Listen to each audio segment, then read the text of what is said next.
I'm back. That's right. Matty Kiwoom is back here on the Player Profiler airwaves. Super excited to be back. I will be covering NFL draft, rookies, that sort of thing. Think of me as your Todd McShay here on the Player Profiler Network. And this, folks, is the latest episode of the Futurecast, this place where you come and rookie analysis, the next wave of NFL talent. You put that together and you think about it through the lens of fantasy football. So let's get into it. My first episode back here at Player Profiler. Again, very, very excited to be back. But we're going to cover the quarterback class, the incoming 2025 quarterback rookie class. And I think I want to start with just kind of an overview, kind of just my thoughts on the class as a whole, my thoughts on how you should approach these rookie quarterbacks, either in rookie drafts or in your fantasy drafts in a few months. But overall, I would say it is I don't want to call it a weak class because there are some, round one picks, some guys who could absolutely kind of make their mark here in the NFL, be fantasy relevant, fantasy valuable, be very valuable in fantasy rather. But outside of the top two, it's really you find yourself kind of struggling to really sink your teeth into anything solid, anything that really is concrete, anything that you can kind of rely on for fantasy. But overall, not a terrible class.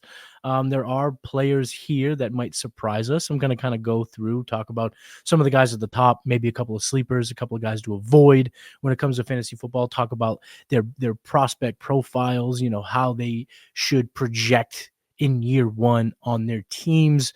We're going to go through it all here. And I actually just want to start here at the top of the list. Let's go with the consensus QB1 of the class. My QB1 of the class, Cam Ward. First overall pick in the 2025 NFL draft, Tennessee Titans, pretty much locked in on him as a prospect. I'm not going to say early on, but there was a moment after the Miami Pro Day where we all just put the kaputs. Cody and I, we talk about prospects all the time. And once we found out that the Titans sent everyone and their mama to go watch him perform in Miami, and they took him out to dinners, and they kind of made sure that they dotted their I's and crossed their T's, we got the impression Cam Ward was going to go 101 first overall pick to the Tennessee Titans. And then when you factor in just kind of the Browns weren't there, the Giants really didn't have much of a faction there. It was really it was the Titans. And we kind of from then on knew who the 101 would be. So we got a pretty good head start in kind of evaluating what he's going to look like in the NFL. And I see a ceiling. I definitely see a pretty solid ceiling when it comes to Cam Ward, 6'2", 219. So he's got the NFL size, 23 years old. He, played 3 different programs in college, which is kind of becoming the best way to bank on a quarterback, at least comprehending and being able to survive in the NFL is a little longevity, a little experience in the NCAA level. Cam Ward, started at a junior college, I believe it was, and then, went over to Washington State, found his way to Miami, and then stumbled his way over to be the number 1 overall draft selection. His best comparable player on playerprofiler.com is Michael Penix Jr., and I think that's pretty apt. Now, where I will get a little bit extra excited for Ward, where I wasn't really excited for Penix, first of all, he's not a lefty. Yuck. No, just kidding. I'm just totally kidding. But Cam Ward, sneaky athlete. We saw it on tape. His ability to move around, his ability to scramble, I think will be useful in the NFL, especially if that offensive line in Tennessee can't take that next level behind first-round picks J.C. Latham and Peter Skoronski and company. I think he's going to need to run a little bit, and I don't think that's a bad thing. We love that for fantasy, and I think that's going to be okay for his development as a player. But what we really were excited about Cam Ward was the arm strength. I mean, there is not a blade of grass on the NFL field that he can't throw the ball to. I mean, he's got all the throws in his bag. He's got the arming. He's got the arm strength. One thing I like to kind of dive into and look at when we're talking about quarterbacks is not just the strength of the arm, but kind of how it's used, which ways can, they be utilized if positively. And he's got the throwing motion that, he can drop it to the side a little bit. He can kind of do those kind of Pat Mahomes throws, as they've been known to be called, and kind of throwing the move off schedule, off platform. He's good in that arena. And I do believe that ability to navigate a pocket, that ability to be calm in the pocket. I mean, I don't know if I've seen a quarterback who has been more nonchalant in the pocket than Cam Ward was last year at Miami. I mean, those clips of him basically just standing still or taking one step. It's unbelievable, his ability to kind of calm the nerves and stay present in the pocket. That I think that will absolutely help his ability to be successful at the next level. At Miami last year, I mean, the numbers, they check out. Over 4,000 passing yards, 39 touchdowns to only 7 interceptions. And it's been pretty much known that he will be the opening day quarterback and be the starting quarterback for the Tennessee Titans, hopefully for the next decade. If you're a Titans fan, you're really having your fingers crossed when it comes to Ward. But in terms of fantasy, of course, in our Superflex rookie drafts, he should be in the consideration at the 102 if you need a quarterback. I mean, quarterbacks are so valuable in that format. If once Ginty's off the board, it's got to be Cam Ward, Travis Hunter, Omar, and Hampton. Those are the next guys to come off. And I think if you need a quarterback, Cam Ward at the 102, there's nothing wrong with it. But for our non-dynasty gamers out there, our seasonal people, you can get a little of that here too. It's going to be mostly a dynasty conversation because we're talking about years down the line. We're talking about kids in college, and as the season rolls on, we'll bring those and introduce that class, the 26 class, to the Futurecast listeners. So it's a majority a dynasty show here at the Futurecast, but I also do want to make sure that my seasonal brothers are also getting their chance to hear a little bit about these rookies and how they could be used in fantasy in those formats. I do have them at quarterback 28 in my seasonal rankings. So I'm not super optimistic of his immediate impact, but in Dynasty, I definitely want to make sure I get some shares of Cam Ward. Number 1 overall pick. He's going to have the long leash. He's going to have a chance to develop over the course of the next 2 or 3 years at minimum. We like having that baked into his value. And then the upside's there. I mean, the arm is lively. He, like I mentioned, is a bit more mobile than probably given credit for by the masses. So I think he's the clear-cut QB1 of the class. I'm excited about kind of seeing how that unfolds with head coach Callahan and the weapons that he'll have, which aren't terrible. It's not the best, but they did take 2 wide receivers in the draft as well. Brought in his homie Xavier Restrepo as an unrestricted free agent guy. Sometimes you can make the NFL running a 4.8, 4.40 at receiver, maybe. Probably not. But Treylon Burks is there. Sorry, I didn't mean to laugh, but he is still putting on a Tennessee Titans uniform. But we've already seen the videos of Calvin Ridley. Calvin Ridley is a guy who has been able to separate throughout his NFL career. That's pretty QB friendly, I would say, for a rookie like Ward, and he will be able to push the ball downfield. Elick Ayomanor, another downfield threat for him. So I'm not going to say the sky's the limit for Ward, but could I see him getting into the top 12, top 10 quarterback conversation in fantasy? Yeah, absolutely. I mean, this time a year ago, I don't know if I would have solidified Bo Nix in my top 10, and right now I'm at QB8 heading into 2025. So Cam Ward, top of the class. I think that was pretty solid pick there for the Titans, and I'm excited to see what he looks like as his rookie year unfolds before our very eyes. All right, the next quarterback I do want to talk about is the other first-round pick, Jaxson Dart. My QB2, pretty much consensus QB2, gets the draft capital, comes off the board with the 25th pick. The New York Giants traded back into round 1, which was probably the worst-kept secret around NFL circles. I mean, I remember talking about it on a number of shows, and I'll be talking about here at Player Profiler, so that's pretty cool. But over at South Harmon Fantasy Football, where I do my other fantasy content, you talked about all the time that the Giants felt like the team that was going to trade up for a guy like Dart. Dart, he reminds me a lot of like the Alex Smith mold. And I know that doesn't typically get a lot of people excited. His best comparable player is Sam Howell on playerprofiler.com. But I liken him to Alex Smith because he's got that 6'2", 220. So he's got a pretty NFL-ready frame. He's pretty thicker than I think he played. Like when you see him on the field, you never think that Jaxson Dart's like a big kid, but 6'2", 225 is a pretty good size NFL frame. And he's mobile. This is a guy at Ole Miss that, didn't rushed for over 1,000 yards, but he had 2 seasons where he had over 400 rushing yards. Last year, 495. In 2022, he had 614. So a guy that can scoot quite a bit. But looking at some of his other metrics last year, just the surface stats that got him to be a first-round pick, really, 4,200 passing yards, about 70% completion percentage, which is a good number. There was a little bit of caution behind that. The Lane Kiffin offense is so QB friendly. Getting the ball to players in space allows for a lot of completions, but still 70% is 70%. And we're happy with a quarterback who completed 70% of his passes, 69.3. Very nice, though. 69.3 is very, very nice. If you know, you know. 29 passing touchdowns to 6 interceptions. And he's a pretty relatively young prospect, 22 years old. And now this QB room is so protected in terms of his him being kind of vulnerable in his rookie year, kind of being thrown to the wolves, thrown to the fire. He doesn't have to be. They got Russell Wilson, who, as of right now, seems like the day one starter.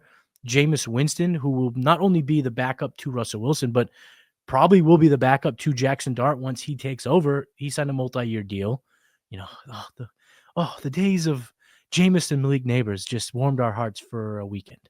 And then Russell Wilson was brought in, and then Jaxson Dart. But it's okay. And if you're a Tommy DeVito guy, the AFL is cool. You can watch that XFL, whatever it's called nowadays. You can watch him there very soon. But as far as Jaxson Dart goes, he could throw in the run. Throws with decent anticipation. Not as good as Bo Nix did, but I think that could develop. Like I said, a pretty young prospect at 22 years old. I think with Brian Daboll as his head coach, the ability to kind of progress through the development of a quarterback, I think is you could be optimistic in that regard, because he's not, he could get thrown in too early. Injuries happen in the NFL, which everything's all sunshine and rainbows here in June. But once we get to, once the NFL season, we all know that injuries happen. So maybe he is thrust into the starting role a bit early, but I don't know. It doesn't seem as if like that is going to be the route that the Giants take, a full 2025 benching. And I don't mean that in a negative way. I mean that in the most positive way, to be able to hold the clipboard and learn from Jameis and Russ and Brian Daboll. I mean, there's a pretty experienced quarterback organization right now. They went from the have-nots to the haves. I don't know if they have the guy. I think Jackson could be the guy, but they certainly won't have to test his mettle too early, which I think will be great for his development. A player that I did like coming out of Ole Miss, a guy that I had ranked number 2 as my quarterback above Shedeur Sanders. So to see him get the round 1 draft capital, to see him go to a team with the head coach that is going to get a lot out of him when he is deemed ready by the organization. So Jaxson Dart for me in our rookie drafts is a locked-in first-round pick. I've seen him fall to the back end of round 1, which is complete nonsense. I took him at the 107 in one of my leagues after Cam Ward. Cam Ward went like a pick before. I couldn't believe I almost got Ward there. But getting Dart, I'm okay with it. And if I have to sit back and wait, so be it. It'll be better for his development. And I think as just an organization, they want to get some wins. They want to be not terrible. They don't want to be drafting at the top, in the top 3 again next year, because then everyone's gone. And we're talking about regime change. We're talking about, is Jaxson Dart the new regime's quarterback, and blah, blah, blah, blah, blah. We don't like that uncertainty for fantasy. We don't like that uncertainty when we're breaking down the rookies and the young players of the NFL, the up and coming players for the following season. So we don't want that. We want a little bit of success for the Giants so that the guy, the system of which Dart is developed in is consistent, it's reliable, and it's not herky-jerky here today, gone tomorrow. So Jaxson Dart, a guy you can absolutely take in the first round of your rookie drafts, a guy that you won't be taking in seasonal drafts, in your best ball underdog drafts. Sure, if you want to use like your last pick that you have on just the upside, maybe you took Neighbors and then you want to double tap the Giants quarterbacks at the end. Sure, but he's not really all that exciting in year 1. But I think the player himself, the prospect profile is there. So I like Jaxson Dart as a quarterback. He's my QB2. All right, so this isn't my QB3, but it is a QB that I need to talk about. I mean, he was the most polarizing player of this entire draft class overall. I'm talking every player of the 250-plus picks that were made. This was the most talked about player, the most hyped about player, the most what ended up being confusing outcome, maybe not surprising. Maybe it was surprising, depending on who you talk to. I know in the circles that I was kind of talking to, and what I was hearing in the NFL streets was that combine did not do him any favors. Was perceived as kind of what do they call it? Cheap news, wrong news, fake news after the combine, but it turned to be pretty true. I mean, the teams that decided to not go quarterback in the top 10, I think may have taken a shot on this kid if he was that shining star that they wanted, but came across as a backup. I guess most people project him as a backup and they don't want that extra headache, but Shedeur Sanders, let's talk about it. 6'2", 212 pounds, wasn't taken until the 5th round by the Cleveland Browns. He was actually the second quarterback that they took. Dillon Gabriel was their 3rd round selection. They waited till the 5th. Some say that, that Shedeur was an ownership pick. He wasn't a decision-making pick. He was the ownership pick. And I don't think that's going to matter when it comes to Shedeur. I think the notion that it was good for him to fall in the 5th round is complete water trash. I don't think that he would agree with that. Yeah, he'll play with a bit of a chip on his shoulder now. Yeah, he won't have the pressure of being the guy right away. But one of the aspects of this prospect that myself and many others really gravitated towards and was excited about was his ability to harness that superstardom, that iconness, that pressure. And, pressure makes diamonds. And it felt like that Shedeur was that perfect player that you could go to in New York, could go to even the Browns at 2 overall and take on the pressure of being the guy and handle it with poise and with class, because he's pretty much done that his whole life. I mean, at Jackson State, him and his dad and Travis Hunter all went to Jackson State and made that program national news.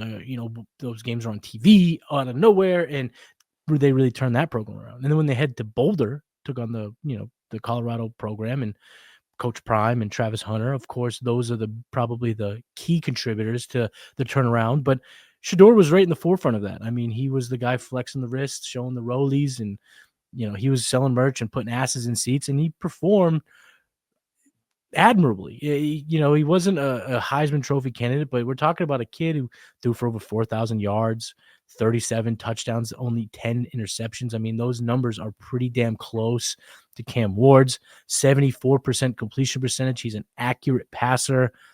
Definitely a guy that I believed would get a better shake at it than the 5th round pick, but it's going to be his job to show up, be hungry, learn everything he can, learn from Flacco, learn from Coach Kevin Stefanski, learn from offensive coordinators, learn from everyone. And I think he does get a chance this year. I don't see Joe Flacco starting 17 games for the Browns, not at his ripe age of 78. And then you talk about a battle between him and Dillon Gabriel. And quite frankly, I think he could beat out a Dillon Gabriel. Dillon Gabriel is a fine player. But if you were to ask me, Dillon Gabriel, Shedeur, one goes in the 3rd, one goes in the 5th, I would have said with a lot of certainty just a few months ago that would be Shedeur going in the 3rd, Dillon Gabriel in the 5th. I think that was pretty obvious at the time. Clearly not. But Shedeur is going to be accurate. He doesn't have the biggest arm, but the thing about Kevin Stefanski is he does get a lot from accurate passers. He doesn't always need the Ferrari in the garage. He can, do the damn thing with a accurate, on-schedule, performing quarterback. Shedeur kind of fits that mold, and that's why I do love the landing spot. The draft capital makes everything a bit uncertain, but in our rookie drafts, you're now being able to take him in the 2nd or 3rd round. I'm taking in Superflex. I am getting a ton of Shedeur. I think he plays in 2025, and if he shows even a glimpse of the superstardom that we kind of hoped, I think they give him another year next year, because the Deshaun Watson thing, that ain't working. Whether it be his Achilles or the other stuff, Deshaun ain't the guy. And if it wasn't for the American sports worst contract of all time, he'd already be jet set. He'd already be out of Cleveland. I think Shedeur will have a chance to be a starter for a couple of years, and it could be as early as this year as they kind of churn through these quarterbacks. Because if Flacco can't do it, or if he gets hurt, Kenny Pickett's going to take him to the promised land? No. And again, I would take Shedeur over Dillon Gabriel. So his best comparable player, though, on playerprofile.com, Bo Callahan. Hilarious. Love that.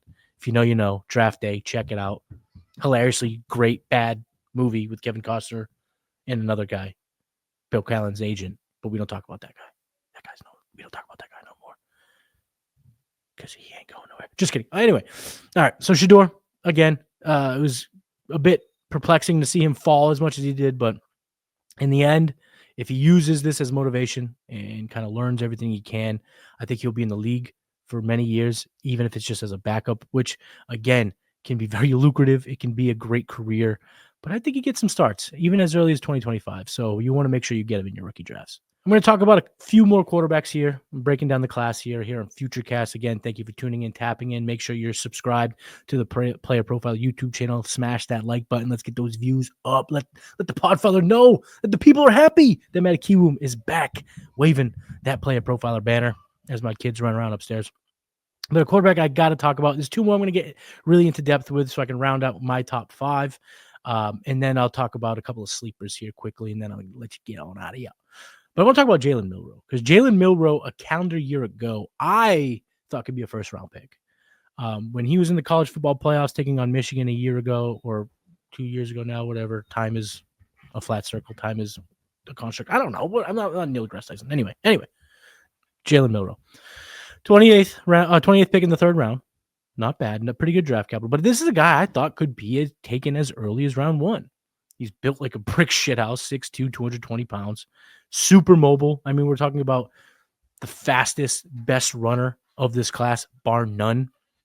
He burned it up at the Alabama Pro Day. Was really electric with his legs at Alabama. Last year, 726 rushing yards. But the passing leaves something to be desired. Okay. The passing needs to be polished up big time. Live arm. I mean, I was on record saying a year ago, maybe even on this show back when I was doing content before I took my hiatus. We're going to call it the hiatus. But again, shout out to everyone watching. Matty Kiwoom back here. Player profile. Very excited.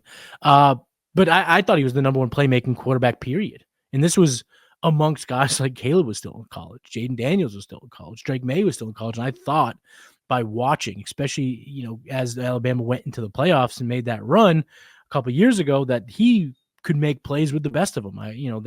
That game against Auburn, last minute touchdown back of the end zone, fantastic throw. He's got a good deep ball. He's got a very, very live arm. He's got the intangibles. If the metaphor that's frequently used, and it's one that I use as well, is that ball of clay. You want as much clay to play with, to form, to create when you're developing quarterbacks, and he's got a ton of it. He's got an absolute ton of it when you talk about his athleticism, speed, quickness, arm strength, but the arm itself needs to be polished up. It's a Ferrari that's got some dirt on it, got some transmission issues, ain't the best, could be improved, but if it is, holy cow, you might have a hot rod on your hands. I don't think that analogy works. I think I took a bunch of different cars. I'm not a car guy, but it is what it is. 64% completion percentage. Again, my threshold's 65. I know it's arbitrary, but I feel like in college you can develop into an accurate player in the NFL if you show so you can at least complete 65% of your passes. So he's just a tick underneath it. He was 65.8% the year before, but 11 touchdown passes to 16 touchdown passes to 11 interceptions. Not all that encouraging. And then I'll say it. I was taking, I'm a QB hands guy. Okay, see my hand here. That's the same size as Kenny Pickett's hand. And I'll tell you one, and I ain't embarrassed to say it. I might be I'm a decent athlete. You can ask Podfather. We ran routes against each other at the draft house a couple years ago. But I have trouble throwing the football if it's cold or rainy. If you have a real regulation NFL football, my hands. I do. I ain't going to lie. So if you have my size hands, you can't cut it in the NFL. Kenny Pickett has proven to not be able to do it. And at the time, Jalen Milroe came in with very small hands. Kenny Pickett-esque hands. Then afterwards, it got measured and boom, his hands grew, or he stretched it out, or whatever it is, which I think makes sense because when you watch him, he doesn't look like he has small hands gripping the football. He's never used the gloves like Bridgewater or Pickett. So I thought that the hand measurement was off, and I guess they took a new guy. There's been the hand measurer over the years, and this guy was new. Could be it. I don't know. But enough about hands. Jalen Milroe, though, is a player that has the stuff. Landing spot, I kind of like the landing spot. I think it's a sneaky, good landing spot. Of course, Sam Darnold's going to get the keys to the castle. He is the guy. He is going to be the quarterback for Mike McDonald and that Seattle Seahawks team. But Jalen Milroe is going to get a chance to learn, develop, and if he could polish up the passing, if he gets a shot to start over these next couple of years, you're going to really want him in fantasy.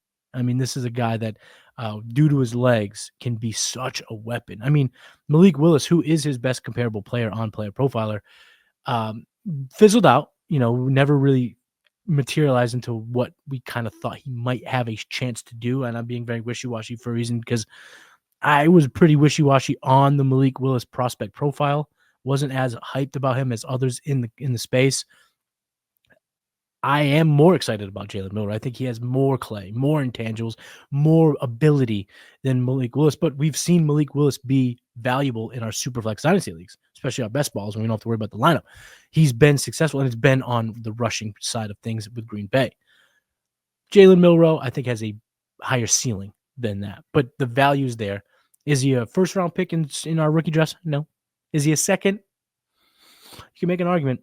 But if he falls around 3, I'm gonna gobble it up, because I do like the player. I like the spot, and I like the organization who has taken a third-round quarterback and has developed him. I mean, it's funny. We've seen this situation literally play out. Seahawks bring in a quarterback on a high-dollar deal, draft a guy in the third round. Guy in the third round becomes Super Bowl champion. Russell Wilson, Mr. Unlimited. Could Jalen Milroe be the next Mr. Unlimited? I hope he's not that corny. But, hey, I think he's a good player, and I want him in my second, third round rookie drafts.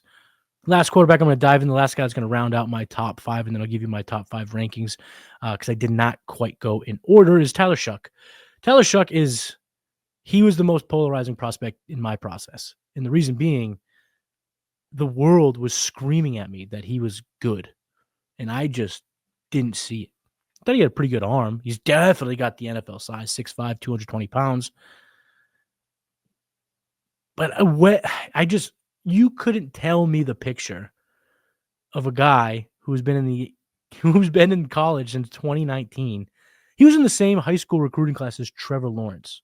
Trevor Lawrence is going into his second NFL contract. Tyler Shough is going into his rookie season. Okay. And when has in the history of sport, of football, a guy take this long to marinate, be successful? I just couldn't see it. I couldn't see it. But, cut to 2025, he's in line to be the starter in New Orleans. Maybe Spencer Rattler can do enough to get that kind of celebratory opening day starter type thing, but Tyler Shough is who Kellen Moore wants to be the signal caller, and he made that known when he was taken with the 8th pick in the second round. The Saints were not messing around. First pick, if you remember, Kelvin Banks, who was my number 2 tackle in this class. I was very high on Kelvin Banks. They took him in round 1. They took my guy Talise Fuanga last year. So they are investing in this offensive line, and they're investing in the quarterback, even though their first pick wasn't a quarterback. But I think they had their eyes on Shough in round 2, and knowing that, they wanted to make sure they cover his blind side with Kelvin Banks. And like I said, he's got the live arm. He's got the experience. I don't know if he doesn't have the reps, but he has the experience. I mean, like I said, been in college since 2019, went through a number of injuries. I mean, the most impressive thing about Shough is his ability to get through adversity, his ability to battle, his ability to persevere and make it to where he has. I mean, a couple of gruesome injuries along the way, a number of different schools, a lot of downs, not a whole lot of ups. But 2024, he threw for 3,195 passing yards, completed 62.7% of his passes, again, under my threshold. So again, why I wasn't excited about him is pretty obvious. 23 touchdowns and 6 picks, not bad. But he's going to come in at the advanced age of basically 26 years old. By the time the NFL kicks off, he's going to be damn near 26. So he's going to have some maturity that maybe other rookies don't. He's going to have experiences that pretty much every other rookie doesn't have. I mean, like I said, going through the adversity, being tough, and doing it with a tremendous amount of class. Through the conversations that I've heard that he had throughout the process, very, very impressive individual. I mean, Todd McShay's all the way down to the more niche guys, the lower guys in terms of the NFL draft coverage totem pole that had a chance to speak with him was very impressed with this young man. So, I have had to pivot. I've had to get familiar and get not excited, but at least put him on my radar. I got him as QB 29 overall in fantasy. He's my QB 2 in redraft. He's my QB 3 in Dynasty because he's going to play. I think he could play as early as week 1. He could be the guy in week 1 for this team. And his best comparable player on playerprofiler.com is Davis Mills, which again shouldn't get you super excited. But when you look at Davis Mills in the start of his career, he started 13 games and 15 games in 2021 and 2022, finished as QB 28. Again, not great, but superflex, certainly going to be valuable. And then the following year, 13.1 fantasy points per game, QB 25. A guy, again, in our 1 QB formats, no thank you. But if we're saying that Tyler Shough is Davis Mills in ability, if he even is Davis Mills in production, you're going to want him in superflex. That's why Tyler Shough has been a locked and loaded round 2 pick for me in rookie drafts. I've gotten him in a number of spots. Actually, the league that I talked about earlier with Jaxson Dart, I did take Shough, bang, bang, round 1, round 2. Give me the quarterbacks. Give me the guys that are going to get a chance to play and have I'd say, a pretty decently long leash to be successful in the NFL. Guys attached to good offensive quarterbacks, quarterback-friendly coaches, Kellen Moore and Brian Daboll. So Tyler Shough, I didn't love him as a prospect. I'm not going to sit here and pretend that I've been a Tyler Shough guy. There are others in the industry that were singing his praises all draft season, and shout out to them. It wasn't me. I'll be flat out honest with you guys. I didn't like him as a prospect, but sometimes the NFL speaks, and we'd be absolutely not going to be profane here, but you'd be pretty freaking dumb to not listen to the NFL when the NFL speaks, especially when it comes to fantasy football. So Tyler Shough, I guess it's time to get a little bit excited of Tyler Shough. So my top 5 rookie quarterbacks this year: Cam Ward, number 1, Jaxson Dart, number 2, Tyler Shough, number 3, Jalen Milroe, 4, and Shedeur Sanders, 5. And I do want to talk about a couple more guys that we need to at least mention when we're talking about rookie quarterbacks, not guys that you're going to be taking in seasonal drafts, period, and guys that you might not even use anything more than a 4th or late 3rd on in our rookie drafts. But I do want to talk about Will Howard. Will Howard was a prospect that I was pretty high on going into last year. He didn't ball out the way I kind of thought he would at Ohio State. But when it's all said and done, if you count the playoffs, which it is football, you got to use the playoffs as a chance to evaluate these guys against other elite talent. It's why I get so glued in, so locked in to the college football playoffs, because you're watching the best of the best. It's not really an all-star game per se, nothing like the Senior Bowl, the Shrine Bowl, but you do get to see some of the cream of the crop of these future NFL players go toe-to-toe. And by God, Will Howard showed the F out in the college football playoffs. And when you look at the totality of the season, 4,000 passing yards, 73% completion percentage. We like that. 35 touchdowns to 10 picks. His career best in that mark. Ran for only 232 yards, but he wasn't really asked to run. He was asked to run more at Kansas State. And when you look at the frame and you look at his ability to run, 6'4", 236, his ability to run, you see a little Josh Allen. I'm not going to go as far as he's on that trajectory. Josh Allen was a first-round pick. Josh Allen he might be the toolsiest quarterback we've seen over the last decade. But that size, that ability, I was on record saying that he was the most effective quarterback in all of college football in a goal-to-goal situation. That might matter in fantasy. And then when you factor in this Pittsburgh Steelers situation, yeah, he was taken in the 6th round. The draft capital's not there. But Mike Tomlin saw something in him. Arthur Smith saw something in him. And Arthur Smith, we don't love him for what he did in Atlanta, but we can't forget what he did in Tennessee. I mean, he made Ryan Tannehill a top 5 quarterback in fantasy on a points per game basis. You see some similarities between a Tannehill and a Will Howard, a guy who's not really overtly considered a speed demon, but can scoot, especially for the size. He's got a pretty lively arm. I think he needs to polish up some of his mechanics. I think he can get a bit sloppy. His release is a tad slow, but we saw improvements with Chip Kelly at Ohio State. So this shows an ability to learn, develop, and he's, going to be 24 at some point this season. He's not the youngest prospect, but I think that experience, that seasoning, might be good for him. And now you talk about that situation in Pittsburgh. I mean, will Aaron Rodgers sign? Keep being told he's going to sign. And I want to say this too. Why should we give a shit if Aaron Rodgers signs?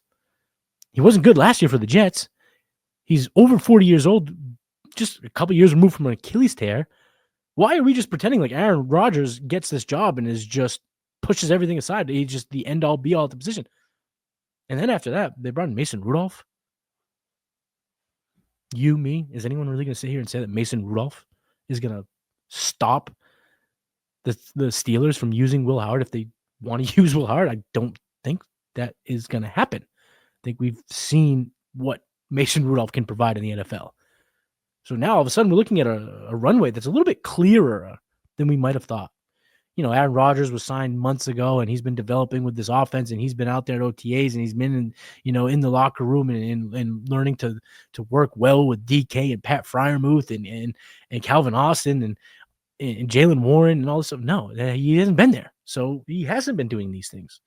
And I know he knows football. Aaron Rodgers has been playing a ton of football for a long time. He's been very, very, very good. So it's not like he needs that seasoning, that marination. Is that a word? Marination? He doesn't need to marinate with the new teammates so much. But Will Howard's been there now. He's going to learn to play with fellow rookie Caleb Johnson and the guys that are there. And all of a sudden, we're looking at a player that might get a chance. So he's a sleeper for me in rookie drafts. I'm not taking him till, like I said, end of round 3 or round 4. Because, again, the prospect profile is a bit limited. The talent's there, but it's going to need to be worked on and developed. It's going to have to evolve. He's going to have to get better. But could we see him provide value kind of like Justin Fields did for this offense last year? Maybe not as electrifying as Fields can be, but, sometimes slow and steady wins the race. Remember the old tortoise in the hair, the turtle in the hair narrative, fable, whatever it's called? Slow and steady can win the race. And maybe the slow, steady winner of this race could be Will Howard. So I just want to put him on your radar. We're not getting excited for him. We're not taking him early. We're not getting aggressive, but you're sitting there. Who the hell do I take? These are all Madden-generated players here in round 4 of my rookie draft. But there's Will Howard. Maybe take a little chance on Will Howard. And the last quarterback I got to talk about is Quinn Ewers, drafted in the 7th round by the Miami Dolphins. This is a former 5-star bona fide recruit that really never lived up to the hype at Ohio State or Texas. But I think he might be able to have success in Miami if he's needed. We've seen guys like Skylar Thompson, Mike White be thrust into very important snaps for this team due to, Tua Tagovailoa's concussion injury and injury history. So I think Quinn Ewers needs to be on our radar. Now, does he need to be picked in our rookie drafts? No, I wouldn't get aggressive. If you're one of those sickos that have 5 or 6 rounds, sure. If not, you could be a UDFA. You could take him in waivers, use a little tiny bit of fab, couple bucks, throw him in your taxi squad. But the McDaniel offense is very timing based. It's very get the ball in the hands of these sports cars, these Tyreek Hills, Jonnu Smith, Jalen Waddle, Devon Achane. I mean, these guys are electrifying, and the goal of being quarterback for this team is put the ball in the playmakers' hands. And I think Quinn could do that. He can make throws. I mean, he's made throws. You're watching him in the playoffs at Texas or in those big games at Texas, and some throws you're like, wow. Quinn Ewers still has that mullet in him. Remember when he came out of high school, he had that mullet? He still got that mullet in him. But then he makes 8 throws after that, and you're like, this guy's terrible. But in this offense where there's going to be zero pressure, I mean, a 7th round pick, he's just going to be at the bottom of the depth chart. He's going to be able to learn. But he is accurate. He can get the ball out on time. And the size, 6'2", 195, would be concerning if we were talking about a guy who is going to be thrust into the starting role. He may not play a single snap this season. But if he does, I don't think he'll be as bad as that 7th round draft capital would suggest. So I just want to put him on your radar because this is a former high-end high school prospect, 5-star kid coming into college. And, this is also a player that at University of Texas over these last 2 years threw for over 3,400 yards and over 20 touchdowns both years. I mean, last year, 31 touchdowns and 12 picks. Not great, but also there's something there. So I just want to talk a little bit about Quinn Ewers. Nothing really to get excited about or get super aggressive about. Nothing like that. So I just needed to bring him up. And that's it. that's going to be the QB breakdown here on the Futurecast. Make sure you tune into the next episode in a couple weeks. So Futurecast will come out every other week. Next episode, we're going to do the same thing. We're going to dive into the running back class, and we want to talk about how exciting that is. I mean, the quarterback class, running back class, running back class is going to be a lot of fun. So you're going to want to make sure you come back and check out next episode of the Futurecast. But I also want to leave you this before I say bye. This time of year, you can envision all the round one quarterbacks a year from now. And I think the 2025 class is a cold splash of water in the face where you need to be reminded that they don't always pan out. I mean, this time a year ago, it was Quinn Ewers and maybe Cade Klubnik and maybe Connor Weigman and Garrett Nussmeier and then, of course, Cam Ward and Jaxson Dart and Shedeur Sanders and Jalen Milroe. All these quarterbacks that, man, if things bounce the right way, they could be top 50 picks in the NFL. We had 2 round 1 quarterbacks. We had a third go early in round 2. The next one didn't come off the board till round 3. I mean, you just have to proceed with caution. So as you're sitting here now, if you're a sicko like me and you love fantasy, but also covering the rookies of the NFL, the draft process, like I said, I will be the NFL draft guy here at Player Profile. So I'll do a lot of content revolving around the NFL draft. You got to be excited because I am excited about the quarterbacks next year, but I'm also going to have to be a bit more cautious as the season goes on. So use this year's lesson and kind of look through that lens going forward. That'd be a bit of a recommendation for us as we kind of tout the incoming players in the NFL. But that's it. That's the episode quarterback breakdown. I'm Matty Kiwoom. You can find me on X at Matty Kiwoom. And of course, make sure you're subscribed here at Player Profiler. Smash that like button. Let's get those numbers up because we got the boys back. We hopefully there's some fanfare around it. I don't know if I'm worth being excited about, but I'm excited. Anyway, I'm excited, and I'll stop rambling. But again, come back in a couple weeks for the next episode of the Futurecast, and they got some cool stuff dropping as well. So head over to playerprofiler.com, get everything going. That's being put on there. A lot of great work. I'm excited to work with a lot of people here at Player Profile. But I'll catch you next time. Peace. From the Podfather to you, I deeply appreciate you tuning in. And many ask, what can I do? What can I do to help support the hosts, the research they do, the production costs? Go to playerprofiler.com, Dynasty Deluxe, World Famous Draft Kit, Rankings, DFS Dominator, and of course, data analysis. Subscribe to any one of those, and you support all of us and take Player Profiler to the moon.